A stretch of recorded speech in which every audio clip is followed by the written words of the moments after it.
بتائیں کہ غیر ذمہ داری ہے تو کس پر ذمہ داری آتی ہے، اور یہ کہہ دینا کہ جی اللہ تو معاف کر دے گا اور جو افیکٹڈ ہیں وہ ظاہر ہے کہ میری ہمدردیاں ان کے ساتھ ہیں، از دیٹ انف؟ بلکہ ان کو تو اگر کسی کے ساتھ اگر ایسا کوئی واقعہ ہو اور خاص طور پر آپ صدر پاکستان ہو تو آپ تو خود انکوائری کو لیڈ کریں کہ بھائی یہ ہونا چاہیے، یہ کیسے ہوا، ہاؤ از اٹ پاسبل؟ دیکھیے ستی بھائی، آپ کی بات سے ہی شروع کرتا ہوں کہ ہم ہر روز واقعی یہ سوچ رہے ہوتے ہیں کہ آج اصل مسائل پر بات کریں گے، آج عوام کی بات کریں گے، آج ملک کی بات کریں گے، آج جو ریکارڈ مہنگائی، ریکارڈ بے روزگاری، ریکارڈ غربت جو بند گلی میں ملک ہے اس کی بات کریں گے، انسانی حقوق کی بات کریں گے، صحافت کی بات کریں گے، سیاست کی بات کریں گے،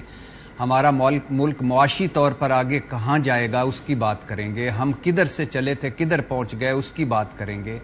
یہ جو 8-9 مہینے کا ہمیں ایک لائف لائن ملی ہے ڈیفالٹ کی، اس کے بعد کیا ہوگا بات کریں گے، قرضے کیسے اتریں، آبادی کو کیسے روکا جائے، معاشی اصلاحات کب ہوں گی، یہ جو 200 یونٹس ہیں، یہ جو بیمار یونٹس ہیں سفید ہاتھی، ان سے کیسے جان چھڑائی جائے، عوام کو کیسے ریلیف دیا جائے، خودکشیاں، غربت، بے روزگاری اور مہنگائی کے ہاتھوں تنگ آ کر خودکشیاں کرتے لوگ، امن و امان جو نہیں ہے، کسی کو تحفظ جان مال کا نہیں، اس کی بات کریں، اچھے اسپتال، اچھے اسکول کی بات کریں، لیکن وہ جان ایلیا صاحب کا شعر ہے نا، ہمیشہ ہم پہ بڑا فٹ آتا ہے کہ کون اس گھر کی دیکھ بھال کرے، روز ایک چیز ٹوٹ جاتی ہے تو ہم پھر وہ جو چیز ٹوٹتی ہے اس کے پیچھے لگ جاتے ہیں، اور چند دن اس کے بعد اگلی ٹوٹ جاتی ہے اور پھر اس کی اگلی ٹوٹ جاتی ہے، آئین، سپریم کورٹ کے فیصلے، پارلیمنٹ کا تقدس، سویلین بالادستی، ووٹ کی عزت، سب کچھ خاک میں مل چکا، اور کبھی وزیر اعظم ایک لندن تو کبھی دبئی بیٹھ کے تو کبھی کیا عجیب و غریب باتیں۔ اب سپریم کمانڈر آف پاکستان، صدر مملکت آف پاکستان، آئینی سربراہ اس ملک کے، اور ہم اسلامی ایٹمی قوت پاکستان،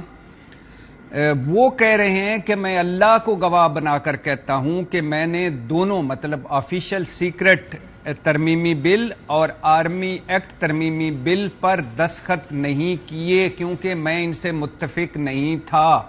میں نے عملے کو کہا کہ واپس بھجوا دیں، مجھے کئی بار میں نے پوچھا تو انہوں نے بتایا واپس بھجوائے جا چکے ہیں، مگر جب آج مجھے پتا چلا کہ وہ تو واپس ہی نہیں بھجوائے تو میں اللہ مجھے بھی معاف کرے اور میں ان سے بھی معافی مانگتا ہوں جو اس سے متاثر ہوں گے۔ ٹھیک ہے، اب اس میں 3 چیزیں ہیں مختصر کر کے۔ پہلی چیز بلا شبہ یہ نااہلی ہے ایوان صدر کی، اور اس وقت تک صدر مملکت کو کم از کم کچھ نام دے دینی چاہیے، انکوائری کمیشن قائم کر دینا چاہیے تھا کہ اس پراپر اس کے تحت جاتا ہے، جب بل آتا ہے تو یہ ذمہ دار ہیں جنہوں نے نہیں بھجوائے، نمبر 1۔ نمبر 2 یہ ہے کہ اب اس میں ایک آگے بات بڑھانے سے پہلے یہ ضرور صدر مملکت کا شکریہ ادا کروں گا کہ انہوں نے بر وقت بات کی، ورنہ ہمارے ہاں یہ ہوتا ہے کہ جب وقت گزر جاتا ہے اس کے بعد لوگ کہتے ہیں کہ میں نے تو اس وقت یہ کیا تھا، میں تو متفق نہیں تھا، میں تو یہ کر رہا تھا، رائی کا پہاڑ بنا کر اور اپنے آپ کو ٹیپو سلطان بعد میں جب وقت گزر جاتا ہے اس وقت وہ کرتے ہیں، تو انہوں نے بر وقت بات کی۔ دوسری بات کہ اس بنانا ریپبلک ملک اور اس بنانا ریپبلک نظام کو سلام، یعنی تماشا بن گیا ہے، آئین بھی، سپریم کورٹ کے فیصلے بھی، پارلیمنٹ بھی، جمہوریت کی جیم بھی نہیں ہے لیکن جو یہ سویلین آمریت ہے وہ بھی، ہماری قانون سازی بھی، ہمارا نظام بھی، ہمارے سب کچھ تماشا بن گیا ہے۔ اور تیسری بات جو ہے وہ یہ ہے کہ اب کیا صدر مملکت سچ بول رہے ہیں یا نہیں سچ بول رہے ہیں؟ سچ بول رہے ہیں تو اس کا مطلب ہے کہ ان کے ساتھ سپریم کمانڈر آف پاکستان کے ساتھ ہاتھ ہو گیا ہے، اور ان ہاتھ اپنے گھر سے اچھا، بیسیکلی اس میں ایک انٹرسٹنگ پوائنٹ ہے، ابھی وائل یو ور ٹاکنگ تو ساتھ ہی ساتھ I was going through the points اور یہ چیزیں دیکھ رہا تھا، تو اطہر بھائی I am sorry to keep you waiting, لیکن ایک چیز نہیں، ایک ستی بھائی ایک چیز صرف ایک چیز، ایک کہ ان کے ساتھ ہاتھ ہو گیا ہے، دوسرا اگر ہاتھ نہیں ہوا تو اس کا مطلب ہے کہ ان کو پتا تھا یا اسکرپٹڈ تھا یا سارا کچھ تھا اور اب انہوں نے یہ ٹویٹ کیا یا ضمیر جاگا تو ٹویٹ کیا. یہ ساری چیزیں ہیں اور مجھے پتہ نہیں کیوں ایسا لگتا ہے کہ صدر مملکت کے ساتھ اپنوں نے اپنے اندر سے ہاتھ ہو گیا. چلیں لیٹس سی اس کے اوپر میں ایک انٹرسٹنگ پوائنٹ ہے بیسکلی. احمد بلال صاحب آپ کی طرف پہلے آنا چاہوں گا کہ یہ جو گزٹ ہے بیسکلی اس کے اندر یہ تھوڑا سا میں چاہوں گا کہ آپ ایکسپلین کریں. اس کے اندر یہ لکھا ہے کہ جی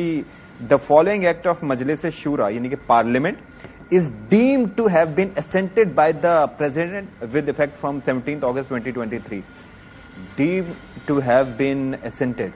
یعنی کہ ڈیمڈ. الفاظ کی بڑی ویلیو ہوتی ہے اور خاص طور پر جب ہم اس حوالے سے بات کرتے ہیں تو ایک ایک لفظ بڑا میٹر کرتا ہے.